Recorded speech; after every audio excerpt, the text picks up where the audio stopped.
नमो तस्स भगवतो अरहतो सम्मा सम्बुद्धस्स। नमो तस्स भगवतो अरहतो सम्मा सम्बुद्धस्स। नमो तस्स भगवतो अरहतो सम्मा सम्बुद्धस्स। विश्व शांतीदूत, विश्व वंदनीय, द लाईट ऑफ वर्ल्ड या जगाचा प्रकाश, विश्वदीप, महान कारुणिक, अरहत, सम्यक संबुद्ध, देवानंग पियदसी धम्मदायाद, महान सम्राट अशोक मौर्य,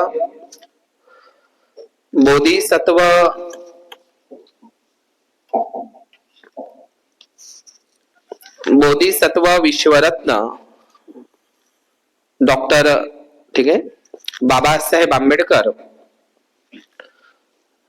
या तीनही महामानवांना तिवार अभिवादन करून पंचांग प्रणाम करून सगळ्यांनी खाली हात ठेवायचे. व्यवस्थित पाहून घ्या. पहिले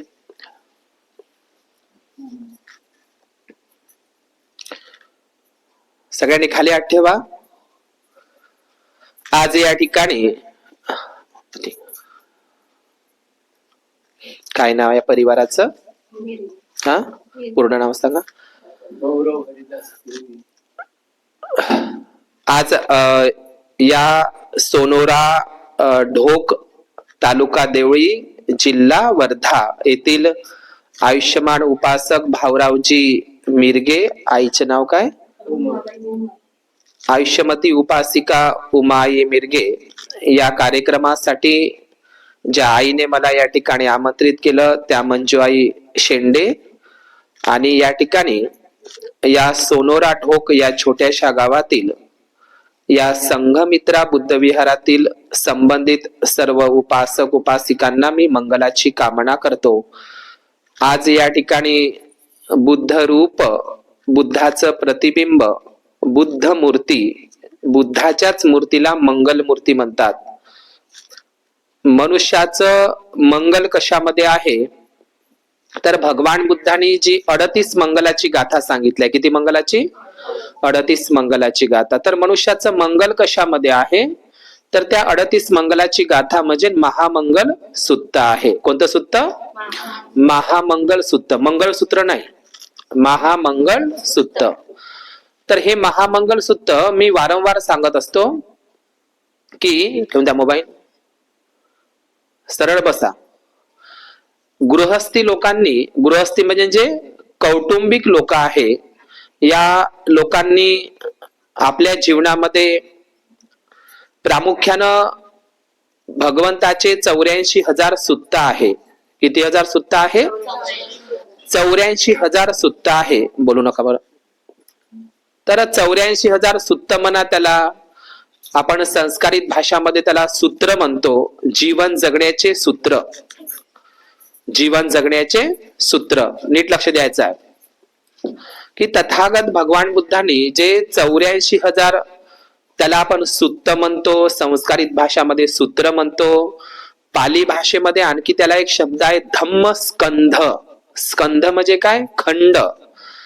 तर हे 84,000 धम्मस्कंध किंवा त्याला धम्म गाथाही म्हणू शकतो आपण. तर ह्या 84,000 गाथा ज्या आहे, हे 84,000 जे सुत्त आहे, हे तथागत बुद्धांचे जे मॅनेजर आहे, उपस्थायक आहे, ज्या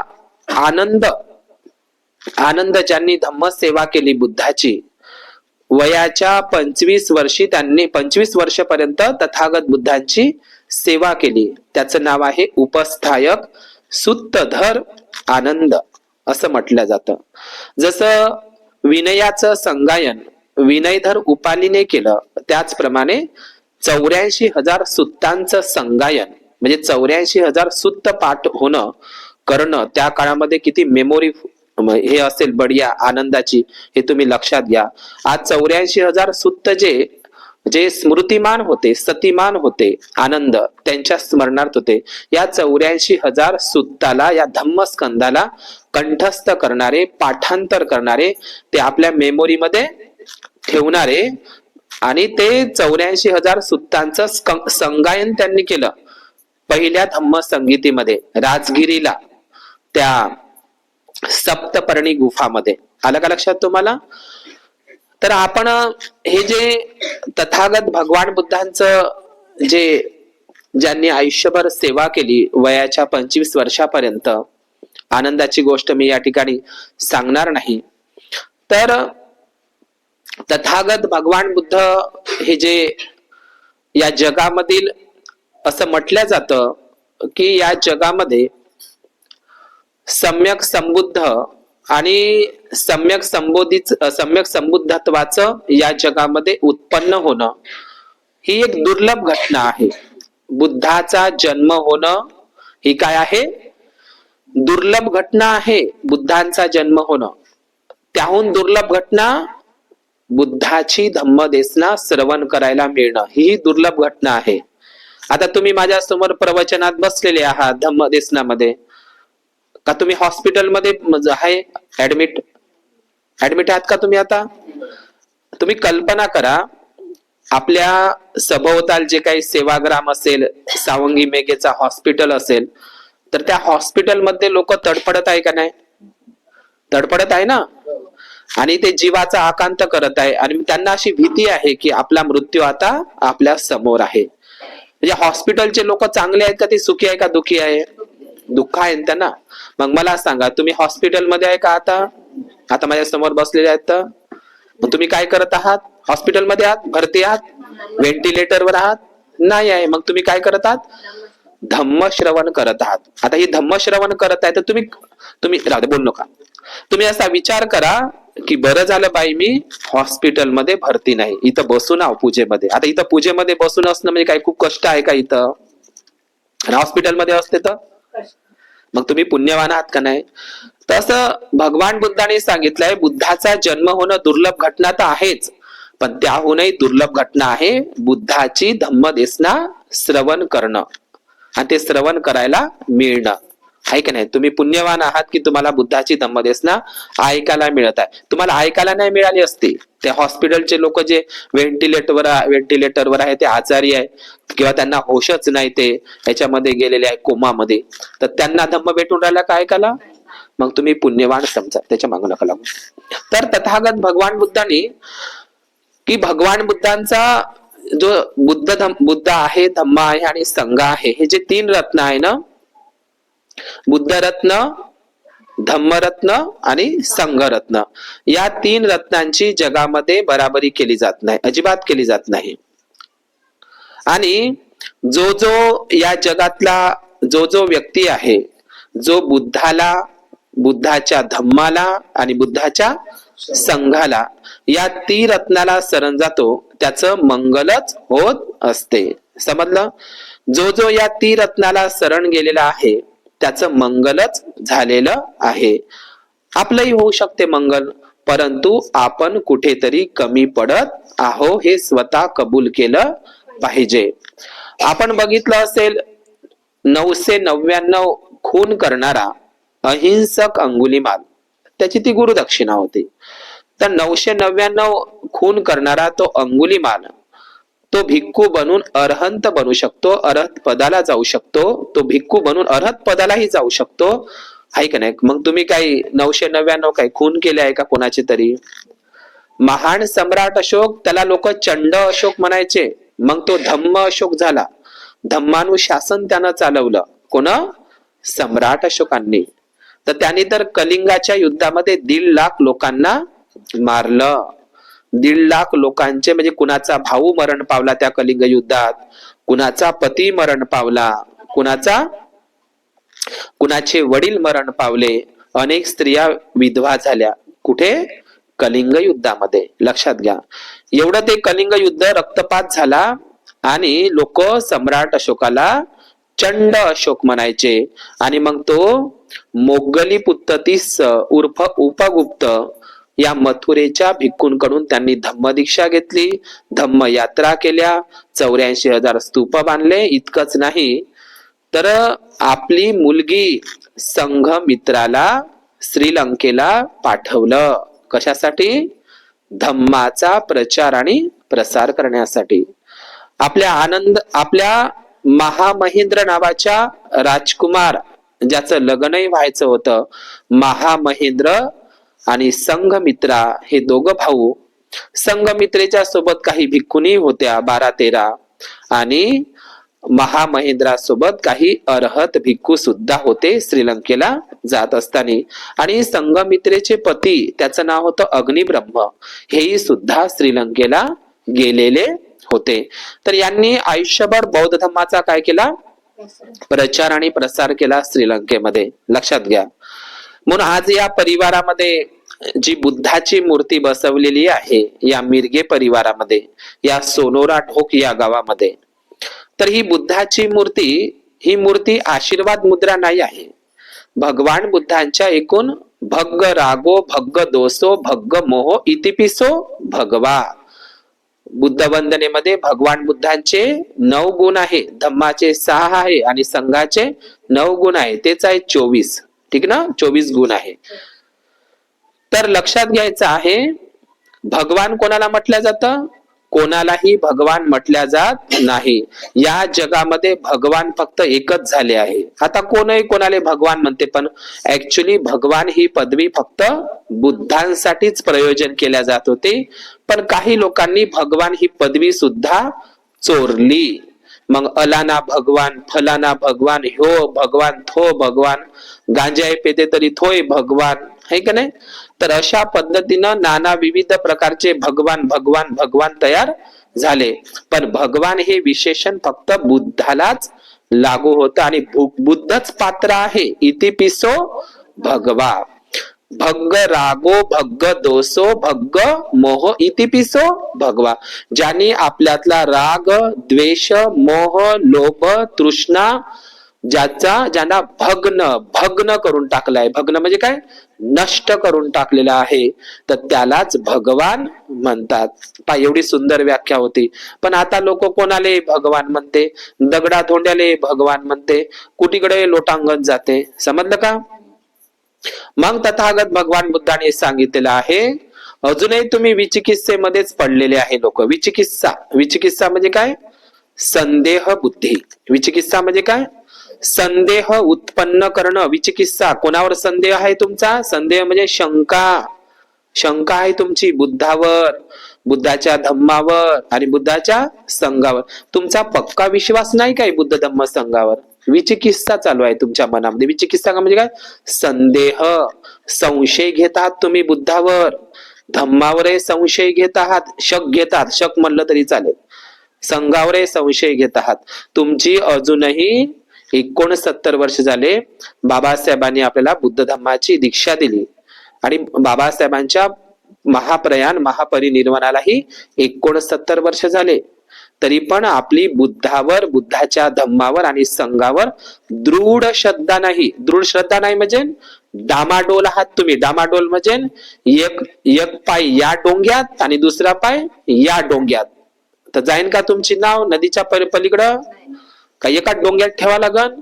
तर तुमच्या 2 डोंग्यामध्ये आहे तुमचे पाय, आहे का नाही? एक या डोंग्यामध्ये आणि त्या डोंग्यामध्ये, आहे का नाही?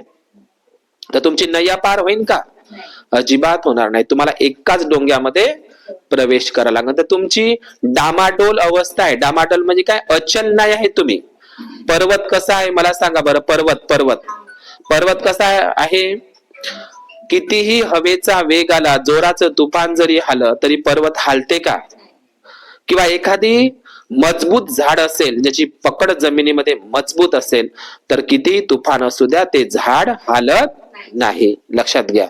म्हणून आपली बुद्धावर, बुद्धाच्या धम्मावर आणि संघावर श्रद्धा असली पाहिजे दृढ. बुद्धाशिवाय माझं अन्य कुठलंही शरणस्थान नाही. बुद्धाच्या धम्माशिवाय माझं अन्य कुठलेही शरणस्थान नाही. आणि संघाच्या सावक संघाशिवाय माझं अन्य कुठलंही शरणस्थान नाही. बुद्ध, धम्म आणि संघ हे तीन रत्नच माझ्या जीवनातील एकमेव आधार आहे. काय आधार आहे माझ्या जीवनामध्ये?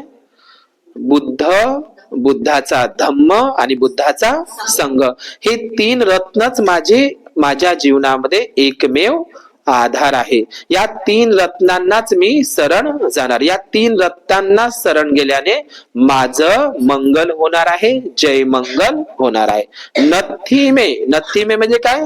बुद्धाशिवाय, बुद्धाच्या धम्माशिवाय आणि बुद्धाच्या संघाशिवाय मी अन्य कोणाचंही शरणस्थान ग्रहण करणार नाही. तुम्ही चौथ्याला शरण जात असाल तर तुम्ही उपासक उपासिका नाही आहे. मग तुम्ही कितीही सांगत असाल जगाला, छाती ठोकून जरी सांगत असाल तरी तुम्ही बौद्ध उपासक उपासिका राहत नाही. तुम्ही मिलिंद प्रश्न ग्रंथ जर वाचला तर आपल्याला माहित पडतं आहे की नाही. मिलिंद प्रश्न ग्रंथामध्ये काय आहे? उपासक उपासिका कोणाला म्हणावे? उपासक उपासिकांचे 10 सद्गुण आहे. कोणालाही उपासक उपासिका नाही म्हणतायत.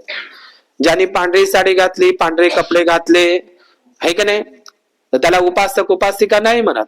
तर कोणाला उपासक उपासिका म्हणते? मेंढक प्रश्न मिलिंद प्रश्नामध्ये सांगितलंय उपासक उपासिकांचे 10 सद्गुण असते. ज्याच्यामध्ये हे 10 सद्गुण असेल त्यालाच उपासक उपासिका म्हटल्या जाते. हे तुम्ही कुठं वाचायचं आहे? मिलिंद प्रश्नामध्ये मेंढक हा प्रश्न हा एक भाग आहे. समजलं तुम्हाला? तर त्याच्यामध्ये तुम्ही वाचायचं आहे उपासक उपासिका कोणाला म्हणावे, तर त्याचे 10 सद्गुण आहे. मग 10 सद्गुणापैकी पहिला सद्गुणच आहे कोणता?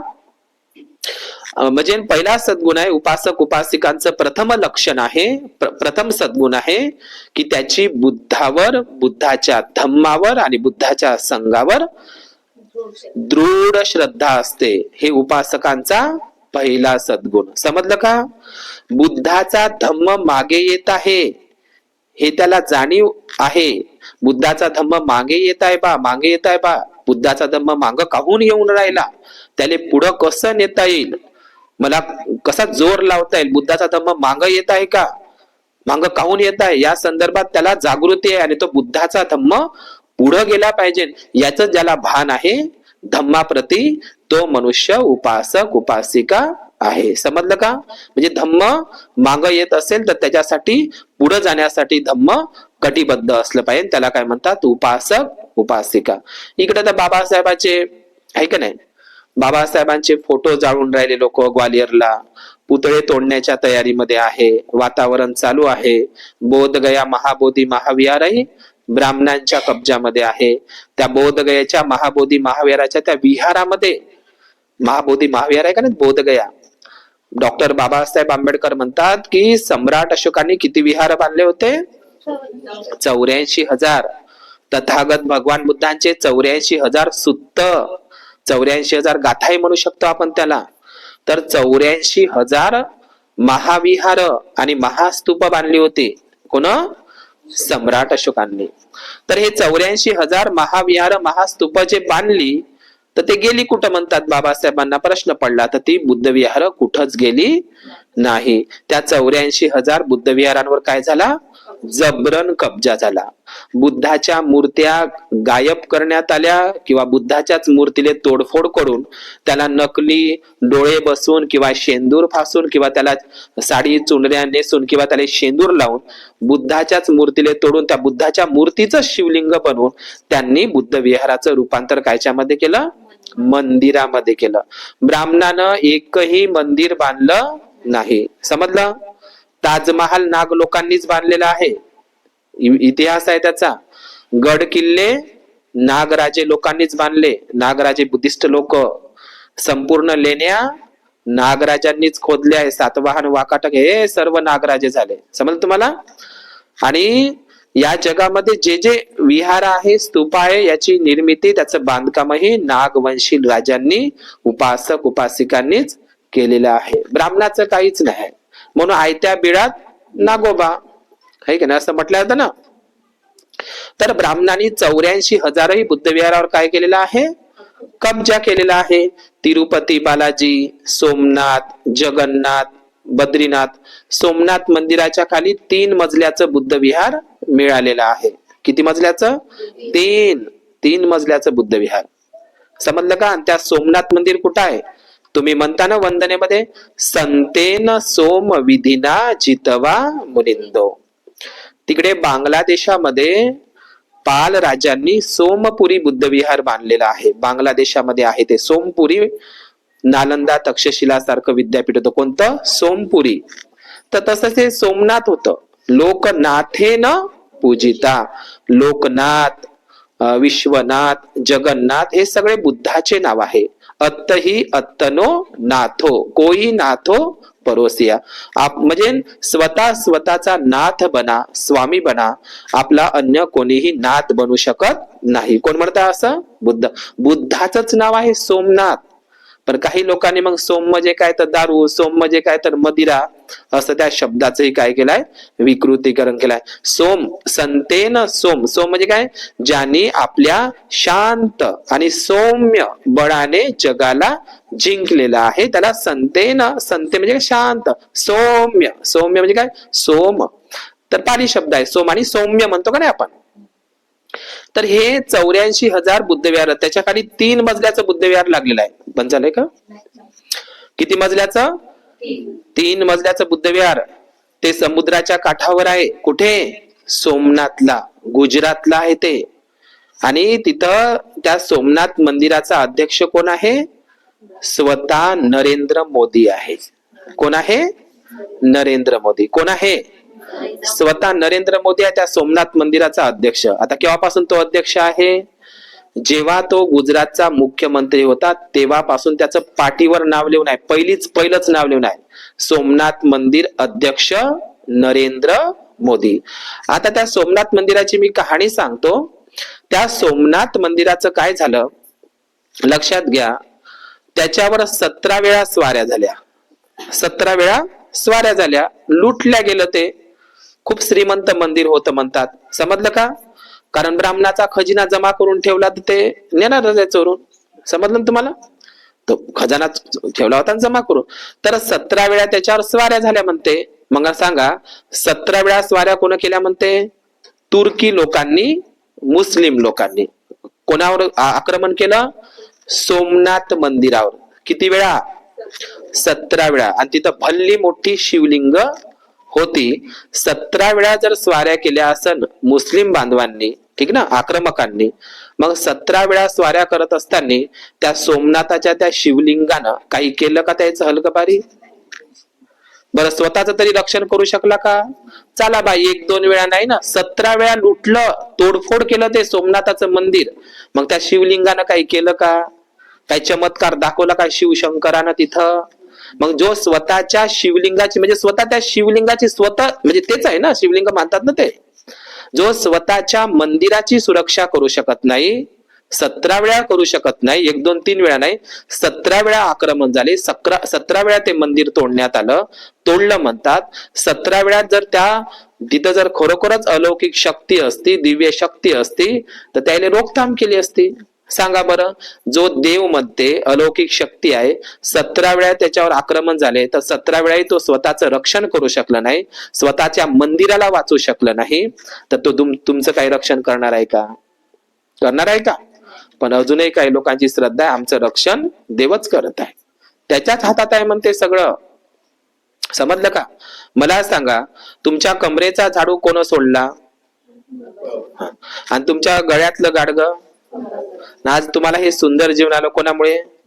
आणि 33 कोटी देवदेवता झोपले होते का? मग त्याने काय केलं? एक तरी सांगा नाही, त्याने हे केलं बा. बाबासाहेबांना तुम्ही म्हणताना पण त्याची बंद करा. बाबासाहेबांनी ह्या 2 गोष्टी केल्या आणि बाकीच्या देवाने काय केलं मग? अरे 33 कोटी ना, असं तर म्हणा नाही, हे एक काम बा हे केलं बा आमचं. मग ते तुम्ही म्हणता हे 2 काम बाबासाहेबांनी केले, गाडगा आणि कमरेचा झाडू, पण बाकीचं हे केलं ना बाबा 33 कोटी मधलं? केलं असं तर सांगा, आता जाता सांगा. मग मला सांगा, 33 कोटी देवी देवता जे करू शकले नाही ते कोण केलं? बाबासाहेबांनी केलं. समजलं का? मग बाबासाहेब देवापेक्षाही देव आहे का नाही? आहे का नाही? आहे का नाही? आज जे तुम्हाला जीवन भेटत आहे, आमच्या पिढ्या पूजा करत होत्या, अनेक 33 कोटी देवी देवतांची पूजा करता करता आमच्या पिढ्या बर्बाद झाल्या. आम्हाला नागपूरला बाबासाहेबांनी आणि चंद्रपूरला दीक्षा देण्याच्या अगोदर आमच्या पूर्वजांनी काहीतरी दगडधोंडे पूजलेच असन का नाही? सांगा बरं मला, काही पूजले असेल का नाही? अरे काही ना काहीतरी पूजलं असेल ना. आपलेच मंदिर होते, आपलेच विहार होते, त्या विहाराचं कशामध्ये रूपांतर केलं? ब्राह्मणाने मंदिरामध्ये केलं. आणि आपल्याला त्या मंदिरामध्ये ते लोक येऊ देत नव्हते. आता येऊ देत नव्हते मग आपले लोक कायची पूजा करत असन? कायची पूजा करते मग? ते दगडा धोंड्याची करत होते. ते लोक तुम्हाला मंदिरात उभंच करत नव्हते. आमचं मंदिरही विटाळते म्हणे, बाटते म्हणे, आणि आमचे देवही बाटते. समजलं तुम्हाला? असं होतं ते. मग आपले लोक कायची पूजा करत होते? मग आपले लोक पूजा करत होते मरीमाय, खंडोबा, येडामाय. आणि मरीमाय, येडामाय, खंडोबाले काही मंदिर नसते. ते कुठे असते? गोदरीत, हागंदारीमध्ये, उघड्यावर. त्याला काही छत नसते आणि काही नसते. आणि त्याच्यावर येऊन कुत्रे मुतत होते. समजलं का? श्रीमंताचे देव मग मंदिरामध्ये आणि तुमचे देव मग उघड्यावर. आजही त्या मराठवाड्यामध्ये येडामाय, मरीमाय. समजलं का? इकडे यायचे मंदिराचे देव मस्त दूध पेढे खाते, इकडे मरीमायले जे तुम्ही खाता ना तर तेच मले द्या, बकरे वगैरे. समजलं का? तिकडे ते शिवलिंगावर दूध चढत होते आणि इकडे मरीमायवर कोंबडे बकरे कापत होते. समजलं का? ही अशी परिस्थिती होती. मला सांगायचं एवढंच आहे की बाबासाहेबांनी आपल्याला बौद्ध धम्माची दीक्षा देण्याच्या अगोदर, 22 प्रतिज्ञा देण्याच्या अगोदर आपल्या पूर्वजांनी 33 कोटी देवी देवतांपैकी कोणत्या ना कोणत्या तरी दगडा धोंड्याची याची त्याची पूजा केली ना, करून पाहिली ना, पण एकही 33 कोटी मधला धावला नाही आणि त्याच्यातली धावली नाही, पावलाही नाही आणि पावलीही नाही. समजलं तुम्हाला? मग कोणामुळे हे जीवन भेटलं? बरं तेही जाऊ द्या. कोरोनामध्ये कोणत्या देवाला धावून? सगळे ब्राह्मण मंदिर सोडून पळाले होते आणि देवाचे काय होते? दरवाजे. अजूनही तुम्ही पाहिलं कोरोना महामारीमध्ये सगळे मंदिर काय होते? बंद होते. मग कोण आलं धावून? शेजारी पाजारी आले, डॉक्टर आले, नर्स आले, हाय का नाही? मग आले का एक तरी धावून? माणूसच माणसाच्या कामी पडला ना. मग अजूनही तुम्ही अंधश्रद्धेमध्ये हाय का नाही? त्याच्याच हातात आहे म्हणते सगळं, त्याच्याच हातात सगळं आहे. मग कामही नाही केलं तरी तोच देते बरोबर. असं आहे का? लक्षात घ्या. म्हणून याच्यातून बाहेर पडा. तुम्ही बुद्धाची मूर्ती आणता, बुद्धाचा फोटो घरी आणता, तुम्ही सर्व काही करता, पण बुद्धाचे विचार जर डोक्यात आणले नाही, तुम्ही कितीही मोठ्या मूर्त्या घरी बसवा, कितीही चांगलं अधिष्ठान करा, कितीही चांगले फोटो आणा, पण जोपर्यंत तुम्ही बुद्धाची विचारधारा, बाबासाहेबांची विचारधारा अंगीकारणार नाही, अंधश्रद्धेतून, अंधविश्वासातून, जादू टोण्यातून बाहेर पडणार नाही. अजूनही खेड्यातल्या बायांमध्ये तेच घुसून आहे. बाहेरच हाय माय, बाहेरच हाय माय, बाहेरच हाय माय. आता अंदरच झालं डॉक्टर माक्टर, आता बाहेरचं पाय. तर सगळं तुम्हाला भेवाडून दिलं. समजलं का तुम्हाला? मी तर कोरोनामध्ये तर मी इंजेक्शनही घेतलं नाही, काहीच नाही. समजलं का? तर अजूनही खेड्यापाड्यातल्या बाया आता म्हणण्यापेक्षा, बरं जुनी पिढी तर सोडा, पण नवीन पिढी दारूतच केलं म्हणे. महापौराला एक बाई बनतेजी म्हणे दारूतच केलं म्हणे. असा करायचं नाही म्हणे, तो दारूतच काहीतरी केलं म्हणे आणि त्यानंच केलं म्हणे. मला माहित आहे म्हणे त्याचं नाव, दारूतच केलं म्हणे. मी म्हणतो ब्राह्मणाच्या पोराले मारवाड्याच्या पोराले कोणच जादू करत नाही. जादू कोणाला करते? ब्राह्मणाच्या पोराला. तुम्ही ऐकलं ब्राह्मणाच्या पोरीच्या अंगात कधी आलं म्हणून? बरं, मारवाड्याच्या ब्राह्मणाच्या असं अंगात येते बा आणि त्याला जादू झाली बा, एका ब्राह्मणीन बाईले जादू झाली बा, असं ऐकलं का तुम्ही कधीतरी घटना? कोणाच्या अंगात येते? ज्याच्या घरी अजिबात खाले राहत नाही त्याच्या अंगात. अरे ज्याच्या घरी श्रीमंत आहे तो, अंबानी श्रीमंत आहे, तर अंबानीच्या अंगात आले पाहिजे देवानंद देवीनं, अंबानीच्या बायकोच्या अंगात आले पाहिजे त्या देवानंद देवीनं. याने आदिवासी लोक, मातंग लोक, चांबार लोक, भंगी लोक, कोळी लोक, आपले बौद्ध लोक. आता बौद्ध म्हणू शकत नाही, महारच म्हणतो आम्ही. महारच लोक आहे, काही लोक महारच आहे. प्रत्येक गावामध्ये काही लोक महार आहे, काही लोक बौद्ध आहे. बौद्ध वेगळे असतात आणि महार वेगळे असतात का? सारखेच असते? महार आणि बौद्ध सारखेच आहे का? महार लोक वेगळेच आहे. जे लोक जादू टोनावर, करणी कवटाळीवर, याच्या त्याच्यावर विश्वास ठेवतात ते लोक कोण आहे? महार लोक आहे. जे लोक इकडे भटकतात, तिकडे भटकतात, तिकडे भटकतात, तिकडे भटकतात, इकडे गेल्यानं बरं होते, तिकडे गेल्यानं बरं होते, जे इकडे तिकडे सगळीकडे लोटांगण जातात, ते लोक महारच आहे, बौद्ध झालेले नाही. समजलं ना? म्हणूनच ते मराठवाड्यामध्ये एक म्हण आहे, खरा बाप तो बाजूला ठेवला आणि 12 बापाचा अंगारा लावला. म्हणजे खरा बाप म्हणजे कोण? डॉक्टर बाबासाहेब आंबेडकर हा खरा बाप. या खरा बापानं आमची सोन्यानं ओटी भरली. मग ओटी म्हणजे काय?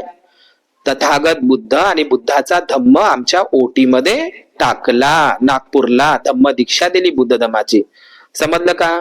मग ओटीमध्ये बुद्ध टाकल्याच्या नंतर पुन्हा ओट्या भरायची काही गरज आहे का? 7व्या महिन्याच्या ओट्या भरायची काही गरज आहे का? त्या लग्नाचा हिरवा चुडा घालण्याची काही गरज आहे का? आणि ते अंबाबाई सारखी हिरवी साडी घालून काही गरज आहे का? मग सुधारलो का आपण? हाव का सुधारलो का आम्ही? मी त्या दिवशी जालन्याला गेलो, सगळ्या बाया पांढऱ्या साड्या घालून, आणि एकाही बाईच्या हातामध्ये हिरवी बांगडी दिसली नाही मला.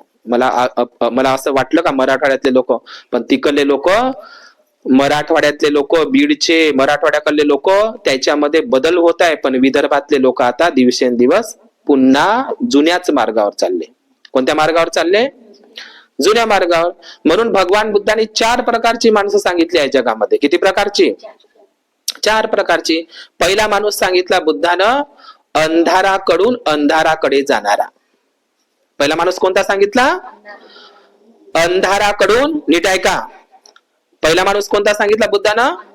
अंधाराकडून अंधाराकडे जाणार. पुन्हा पहिलेच अंधारात आहे तो. पहिलेच अज्ञानाच्या, अविद्येच्या, अंधश्रद्धेच्या, अंधविश्वासाच्या, या जादू टोण्याच्या पहिलेच अंधारात आहे तो. पहिलेच आहे. आणि पुन्हाही गडद गडद दाट दाट अंधारामध्ये पुन्हा त्याच दिशेनं चालला. पहा, म्हणजे पहिलेच अंधारात आहे आणि पुन्हा कोणीकडे चालला? अंधारातच चालला. तर अंधाराकडून अंधाराकडे जाणारा माणूस पहिला माणूस. समजलं तुम्हाला? तुम्ही कुठे जाताय? अंधाराकडून अंधाराकडे चालले का तुम्ही? दुसरा माणूस सांगितला तथागत भगवान बुद्धाने. दुसरा मनुष्य सांगितला अंधारातून उजेडाकडे जाणारा. समजलं? तुम्हाला बाबासाहेबांनी 14 ऑक्टोबर 1956 ला नागपूरला आणि चंद्रपूरला तुम्हाला अंधारातून उजेडात आणलं. आणलं का नाही ते तरी सांगा. अंधाऱ्या रात्रीत भीमानं लावलाय दिवा. आता लावलाय म्हणजे काय? तेलाचा दिवा लावला. हाच तो बुद्ध नावाचा दिवा. म्हणून तर बुद्धाला म्हणतात Vishwadeep, the light of world. या जगाचा लाईट आहे. लाईट आहे बुद्ध. समजलं तुम्हाला? तुमच्या अज्ञान अविद्येच्या या जीवनामध्ये बाबासाहेबांनी काय लावला? दिवा लावला. बुद्धालाच दिवा म्हटलेला आहे. समजलं? मग दुसरा माणूस कोणता सांगितला बुद्धाने? अंधाराकडून उजेडाकडे जाणारा. तर बाबासाहेबांनी तुम्हाला अंधारातून उजेडात आणलं का नाही? कोणता दिवस आहे तो? 14 ऑक्टोबर 1956 आहे की नाही?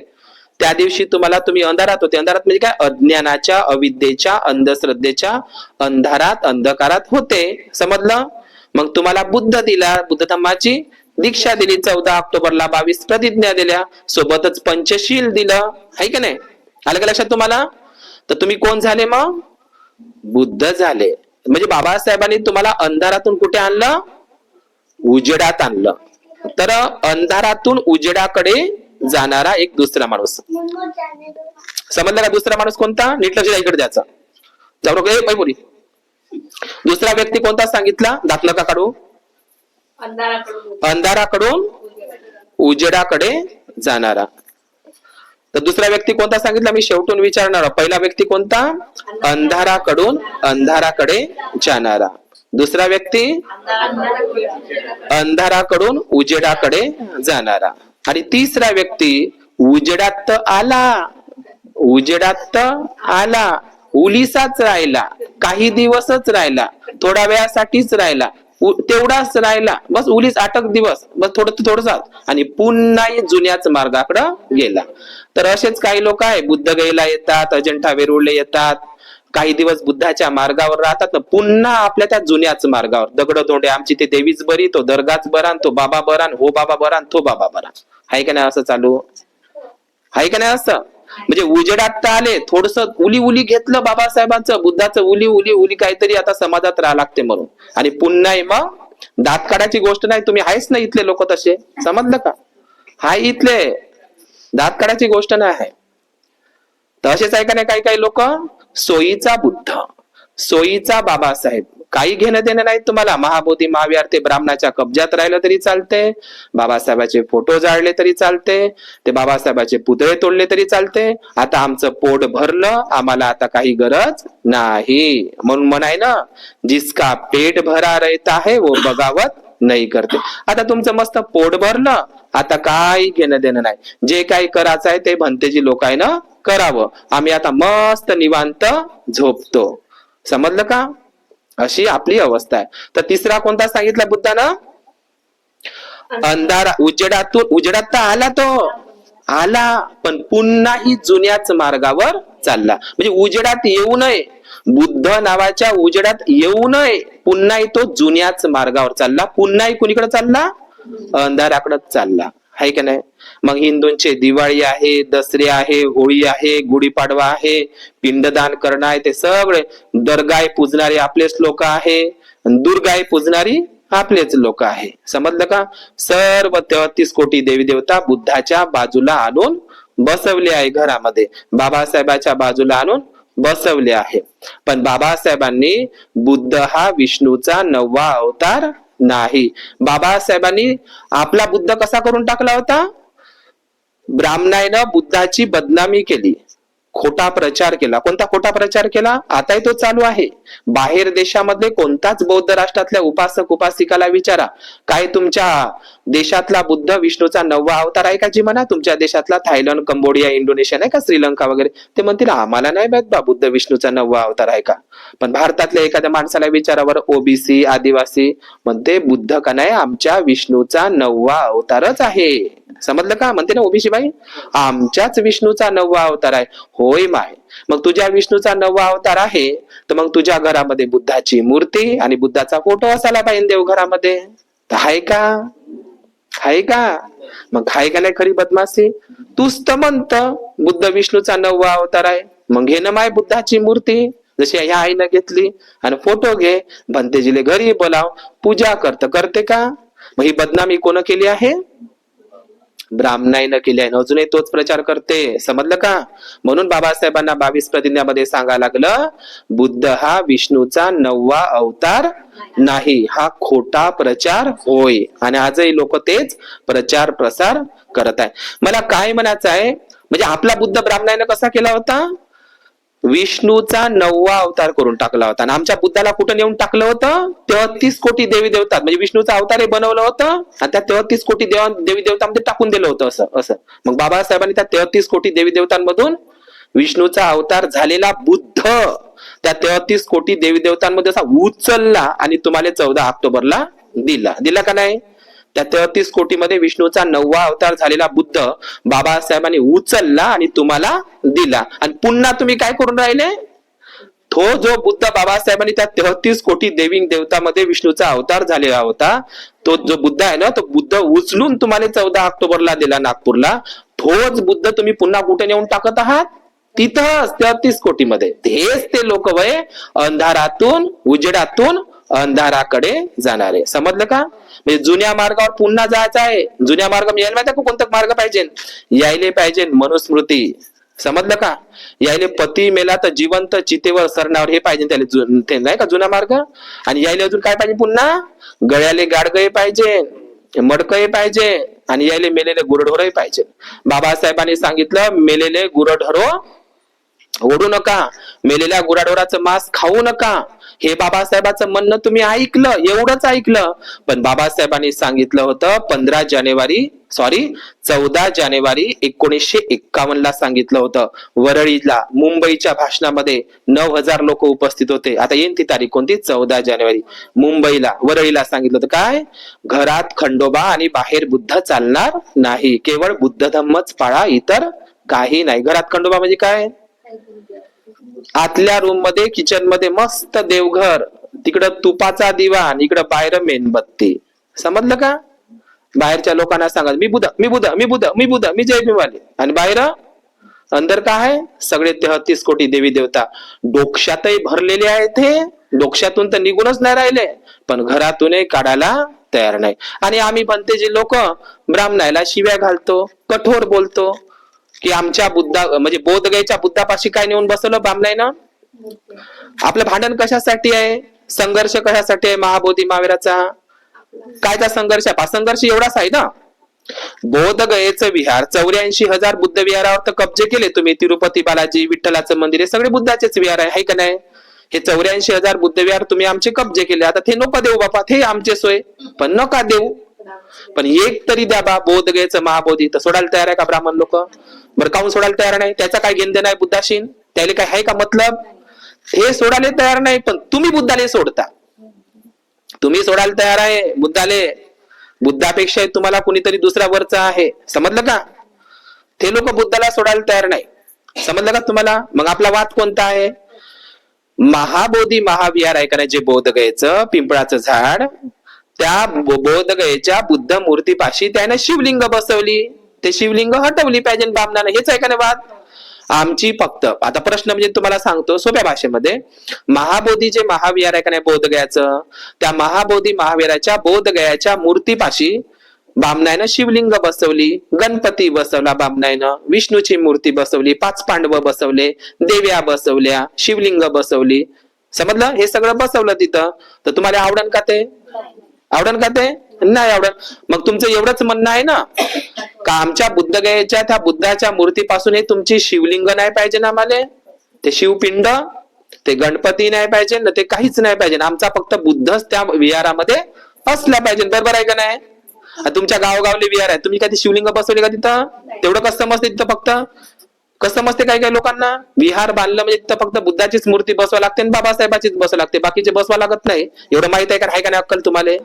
आणि घरामध्ये कसे बसवता बुद्धापाशी बाबासाहेबापाशी, समजलं का? मग बोधगयेचा बुद्ध आणि तुमच्या घरातला बुद्ध काही वेगळा आहे का? वाद म्हणजे दुसरा काहीच नाही. त्या बुद्धगयेच्या महाबोधी महाविहारातून ब्राह्मणानं आपली हटाले पाहिजे. त्यानं ते बुद्धाच्या बाजूला जे आजूबाजूला जे बसवले आहे शिवलिंग मूर्त्या, हे सगळं हटवलं पाहिजे. हो, त्यानं हटवलं पाहिजे आणि तुम्ही पुन्हा घरामध्ये बसवले पाहिजे. तर सांगा बरं मग कोण आहे, कोणामध्ये बदमाशी आहे खरी? मग आपणच आहो का नाही? ब्राह्मणाचे देवी देवता तुम्ही घरात भरलेले आहे का नाही? त्यानं तर भरले, त्याचं तर कामच आहे, ते तर करतील. षडयंत्री आहे, ते पाताळ यंत्री आहे. कोण? ब्राह्मण लोक. पण तुम्ही काही कमी आहे का? आहे का नाही? 10 वर्ष तुम्हाला काळाराम मंदिरामध्ये येऊ दिलं नाही नाशिकच्या. 10 वर्ष येऊ दिलं नाही. आमचे देवही बाटते म्हणे आणि आमचं मंदिरही बाटते म्हणे. पण त्याला माहित झालं आता बाबासाहेब आंबेडकरांनी या लोकायले बौद्ध धर्माची नागपूरले दीक्षा दिली, यायला आता नोकऱ्या लागल्या, याच्याकडे पैसे आले, आता याच्याकडं पैसे खिशामध्ये याच्या मावत नाही. आता हे लोक आता तिरुपती बालाजी, शिर्डी, गजानन बाबा, साई बाबा, पंढरपूर आहे का नाही, सगळे यात्रा जत्रा करायला लागले. आता तुम्हाला ते मंदिरात येऊ देते का नाही? येऊ देते का नाही? पण आधी काऊन नाही देत ते? काऊन येऊ देत ना ते? आमचे देवही बाटते म्हणे आणि आमचे मंदिरही बाटते. पण आता तुम्हाला मात्र ते मंदिरामध्ये येऊ देते. कायच्यासाठी येऊ देते? तर त्यांना माहित आहे हे लोक बुद्धाकडं चांगले वळले नाही पाहिजे, हे पुन्हाही देवी देवता अंधारातच राहिले पाहिजे, अंधेरा कायम रहे. ही त्याची मनुवादी षडयंत्र आहे आणि तुम्ही त्याला बळी पडले. मी तर असं म्हणतो, नेहमी म्हणतो प्रवचनामध्ये, तुम्हाला त्या लातीनं काड्या दंड घेऊन मारलं पाहिजे मंदिरात गेले तर. तुम्हाला आता बाबासाहेबांनी बुद्ध धम्माची दीक्षा दिली नागपूरला आणि तुम्ही काय आमच्या मंदिरामध्ये येता? असं त्याने तुम्हाला मारायला धावायला पाहिजे ना आता. पण ते तुम्हाला मारायला धावतील नाही आता, कारण त्याने बुद्धाकडे तुम्हाला वळू द्यायचं नाही आहे. आणि तुम्ही म्हणत आहे बुद्धाकडे वळवले. 22 प्रतिज्ञेची भीमा तू दीक्षा दिली आहे की नाही? धिक्कारून गुलामीला बुद्धाकडे वळविले, धिक्कारून गुलामीला बुद्धाकडे वळविले. म्हणत आहे तुम्ही फक्त वळविले, पण तुम्ही वळले नाही. बुद्धाकडे वळले नाही, धम्माकडे वळले नाही, संघाकडे वळले नाही, बुद्ध विहाराकडे वळले. फक्त गाण्यात म्हणत आहे आपले लोक, पण पुन्हाही अंधश्रद्धेतून आहे. पण लक्षात घ्या, बुद्ध असा एक माणूस आहे ज्याने स्वर्गाची आशाही दाखवली नाही आणि नरकाची भीतीही दाखवली नाही. म्हणून या अंधश्रद्धेतून बाहेर पडा. ज्याले मराचं भेव लागते ना, तेच लोक देवधर्म करते. जिले मराचं भेव लागते तेच धागे दोरे बांधते. जिले मराचं भेव लागते तेच या देवाकडे त्या देवाकडे जाते. आणि ज्याने बुद्धाचं समजलं, काय समजलं? एक दिवस जन्म आहे तर एक दिवस मराच लागते. समजलं? एक दिवस जन्म आहे, एक दिवस मराच लागते. एवढं सोपी गोष्ट आहे बुद्धाची, कठीण नाही. एवढंच लक्षात ठेवायचं आहे. जे लोक अंधश्रद्धेमध्ये, कोणतं एक दिवस जन्म आहे तर एक दिवस मरा लागते. सांगा बरं, कुठे आहे का गोष्ट आहे बुद्धाची? का वाचायला? पण काही बसलेले आहे ना ब्राह्मण, मी वाचवतो मध्ये तुले, हे पाणी घे, ते पाणी घे, हे धागा बांध, हे बांध, चल चल कर चल, हे उपा धरते, कोणाच्या हातचं खाऊ नको, सावली पडू देऊ नको, ते एवढं करू नको. हे अशा अंधश्रद्धा आहे. तर हे लोक भीती घालून तुम्हाला भ्रम पडलेला आहे, भ्रम, आणि तुम्हाला भेवाडून दिलेला आहे त्या ब्राह्मणानं. काय म्हणून लक्षात घ्या, सोपी गोष्ट आहे. जे बाया माणसं इकडं तिकडं बाहेरच आहे म्हणते, त्या बामणाच्या पोराले कोण जादू करत नाही, त्या बामणींच्या पोरीले कधी जादू करत नाही, बामणाच्या पोराच्या कधी अंगात येत नाही. अंगात येते आदिवाशाच्या, मातंग समाजाच्या, आणि त्या गोवारी समाजाच्या, त्या कोळी समाजाच्या, आणि आपल्या लोकांच्या जास्त अंगात. लय श्रीमंत आहे ना, देवानंद देवीनं कोणाच्या अंगात आले पाहिजे? श्रीमंत लोकांच्या, ज्याकडे पैसा आहे तिकडे जायला पाहिजे. भिकाऱ्याच्याकडे कोणतं काम आहे?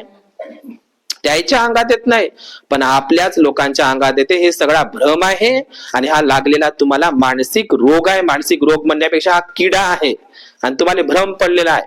म्हणून या टीव्हीतून याच्या त्याच्यातून बाहेर पडा. समजलं का? चांगली पुस्तकं वाचा, शिबिर करा. समजलं का?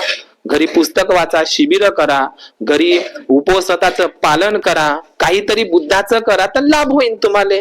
तुम्ही काहीच करत नाही तर तुम्ही अंधश्रद्धेमध्ये आहे. बाहेरच केलं, बाहेरच काहीतरी आहे, मग बाहेरच काय केलं. एक तर बाई म्हणे मायाला वागतच नाही म्हणे. समजलं का? वागतच नाही म्हणे, मग पुढचे लग्न जोडून राहिले म्हणे. समजलं का? वागतच नाही म्हणे, माघरच्या एवढ्याचही वागत नाही म्हणे. सांगा आता, किती वर्षाची बुडी होती ते? 85 वर्षाची बुडी वागत नाही म्हणे. सांगा आता, म्हातारी बुडी. तर मला आशीर्वाद द्या. काय आशीर्वाद देऊ तिले? ते मराठी राहणार आहे का? मी तिला मला मंगल सुखी होत वाचणार आहे का? ते बुद्धाचं वचन खरं आहे ना, जन्म आहे तर मराच लागते. पण लक्षात घ्या, कोणते लोक भटकते इकडे तिकडे, ह्या देवाकडे जाऊ दे, त्या देवाकडे जाऊ दे, हेच लोक वय ज्याले मराचं भेव लागते. कोणाले? मराचं भेव लागते. मी मेलीच नाही पाहिजे, मी मेलीच नाही पाहिजे, मी मेलोच नाही पाहिजे, मी मेलीच नाही पाहिजे, काहीच नाही झालं पाहिजे. हेच लोक भटकते. मी तर भटकणारच नाही बाबा, आम्ही तर भटकणारच नाही. आम्हाला माहित झालं, बुद्धाचं पटलं, समजलं. कोणतं? एक दिवस जन्म आहे, मराच लागते. आजार बिजार राहणारच आहे. पण ज्याले मराचच नाही, अजिबात मेली नाही पाहिजे म्हणते मी, अजिबात मेलो नाही पाहिजे. हेच लोक इकडं तिकडं, दर्गे दुर्गे, इकडं तिकडं भटक, हे ताबीज, थो धागा, लाल धागा, ह्यो धागा, थो धागा, याच्याकडे जाऊ दे, तिकडे जाऊ दे.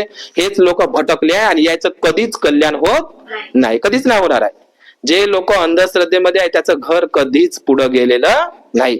ज्या घरातले आई वडील बुद्धाच्या मार्गावर आहे, त्याच्या घरचे मुलं, जे लोक शिक्षणाला महत्व देतात, त्याचं घर पुढं आहे. बाबासाहेबांनी सांगितलं, शिका. पण आम्ही आहे का नाही, शिका, संघटित व्हा, संघर्ष करा, हे तर माहित आहे. पण आमचा अजूनही त्या अंधश्रद्धेतून बाहेर पडलेलो नाही. अंधश्रद्धेतून पहिल्यांदा बाहेर पडा. समजलं का? कोण जादू करत नाही, टोना करत नाही, काहीच नाही आहे. आहे का जादू या टोना? मग मला सांगा, पुलगावला डेपो आहे की नाही? बॉम्ब बनवले, अणुबॉम्ब, परमाणु बॉम्ब, बंदुका, गोळ्या, बॉम्ब गोले सगळं बनवलंय डेपो मध्ये. आणि एवढे मोठे फौजीन, पोलीस भरती, आणि एवढे मोठे पोलीस ठाणे, एवढ्या बंदुका सगळं बनवलं. ट्रेनिंग आहे पोलिसांना चालू, कशी बंदूक मारायची, कसं ते काय म्हणते, रणगाडे बनवले, ते काय म्हणते त्याला, क्षेपणास्त्र बनवले नाही का, ते मारा करणारे. समजलं ते? मोठे मोठे बनवले. एवढा खर्च काय करायला लागत होता मोदीले? एक काम करायला लागत होतं, गावामध्ये लिंबाचे झाडं असन, पूर्ण भारतातले लिंबू नाही का, लिंबूचे झाडं, त्याच्यातले पोतेभर ट्रकानं लिंबू जमा करायचे. काय करायचे? भारतातले ट्रकानं लिंबू जमा करायचे. आणि दुसरी गोष्ट काय करायचे? फक्त ट्रकभर लिंबू जमा करायचे. भारतातले जेवढे काही जादू टोनेवाले लोक आहे, काय करायचे आहे? जादू टोनेवाले लोक आहे म्हणा, किंवा ते होम वाले नाही का, यज्ञ नाही का, यज्ञ करते ते ब्राह्मण शेंडीवाले, भारताचे जेवढे काही जादू टोनेवाले लोक आहे, मोदीनं असं करायला पाहिजे. हे फौजीन, हे पोलीस, हे ट्रेनिंग, हे बंदुकान, गोल्या, आणि पुलगावचा डेपो, असं तसं बामको, काय एवढे झंझट करायला पाहिजे. मस्त ट्रक भर भारतात जेवढे लिंबाचे झाड आहे त्याचे लिंबू तोडायला पाहिजे ट्रक भर.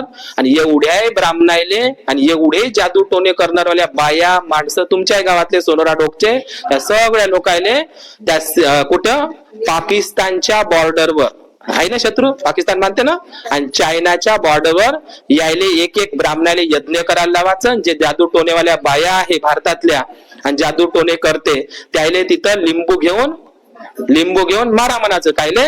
त्या पाकिस्तानच्या सैनिकाले, नाही त्या चायनाच्या.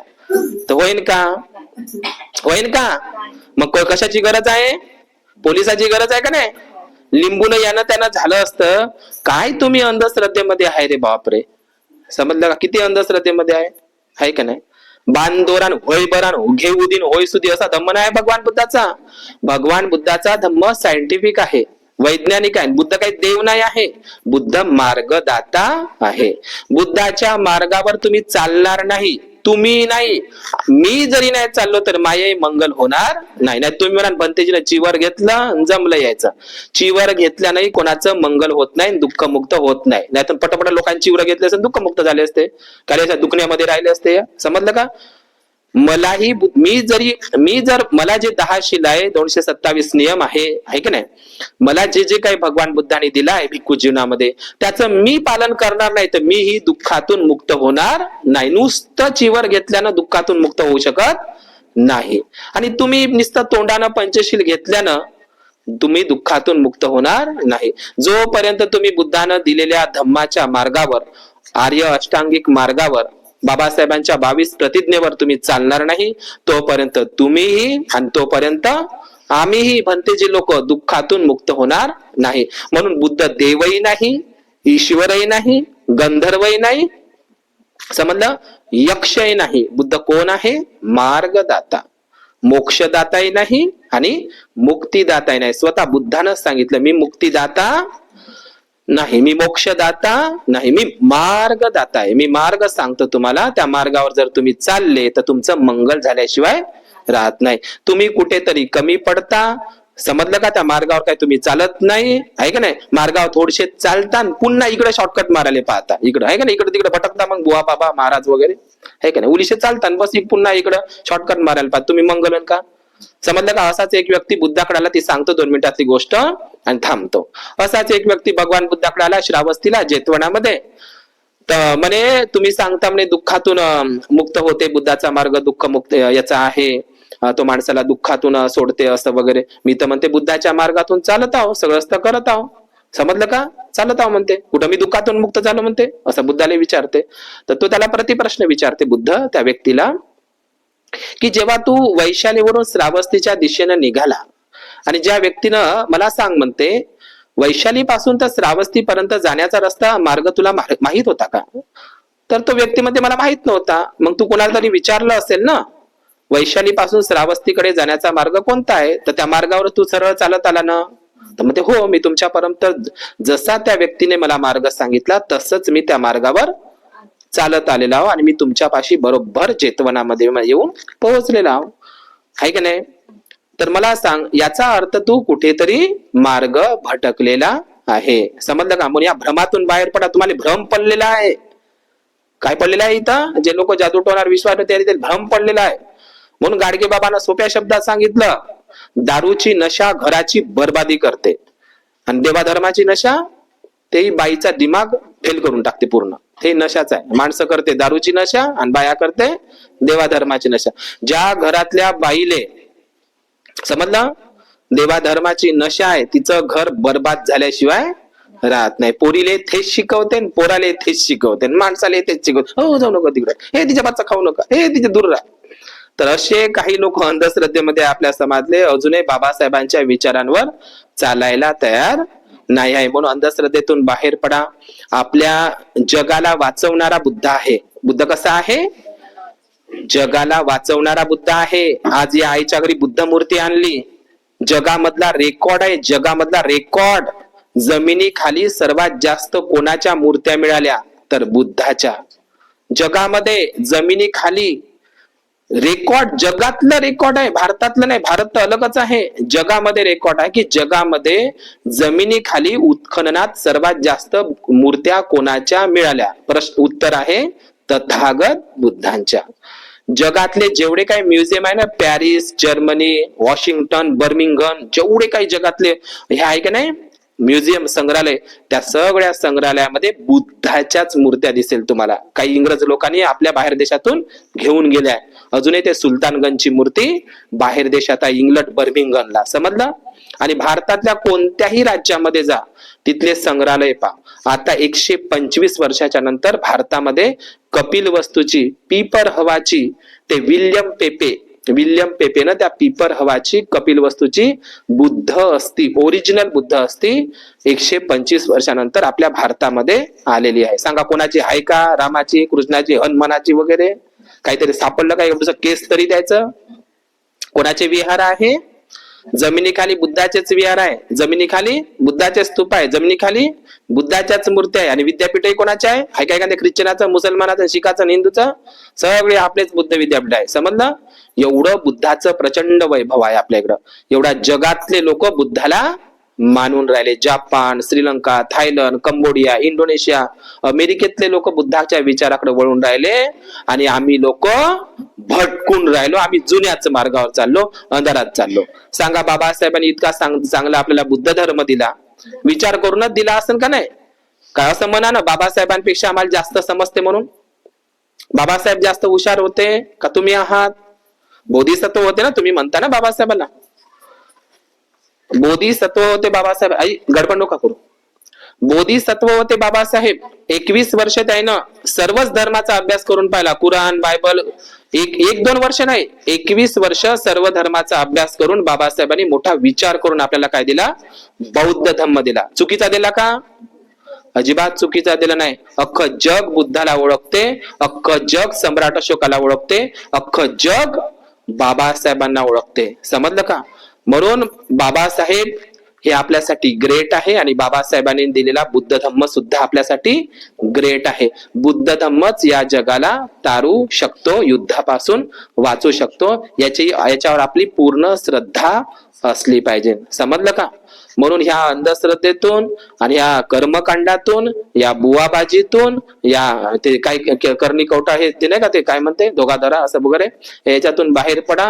हे सगळी पागलपंथी आहे तुमच्या डोक्यामध्ये. ते सगळं भरलेलं आहे भुसा. तुम्हाला भिवाडून दिला आहे कोणतरी, ते तुम्हाला भिवाडून दिलं, असं भीती घालून दिली तुमच्या डोक्यामध्ये. त्या भीतीतून तुम्ही बाहेर पडाले तयार नाही आहे. तर तुमच्या डोक्यात पडलेला भ्रम आहे तो का नाही आहे? भ्रम सांगा, नेऊन टाका तिकडे मानसोपचार तज्ञाकडं. जे ते लोक म्हणते मानसिक रोगी आहे म्हणते, हे काहीच्या अंगात आलं नाही. डॉक्टर नाही म्हणत अंगात आलं म्हणून, डॉक्टर काय म्हणते हे मानसिक रोगी आहे म्हणते. नेऊन टाका बरं. जे लोक म्हणते ना अंगात आलं, अशा लोकांना डॉक्टरकडे घेऊन जायचं तिकडं दिल्लीला, इकडे तिकडं. माहिती ते काय म्हणते लोक, कुठं अंगात येते म्हणजे याच्या, हे मानसिक रोगी आहे म्हणते, मेंटल झाला म्हणते, ही वाली मेंटल झाली म्हणते. समजलं का? म्हणून या भ्रमातून बाहेर पडा.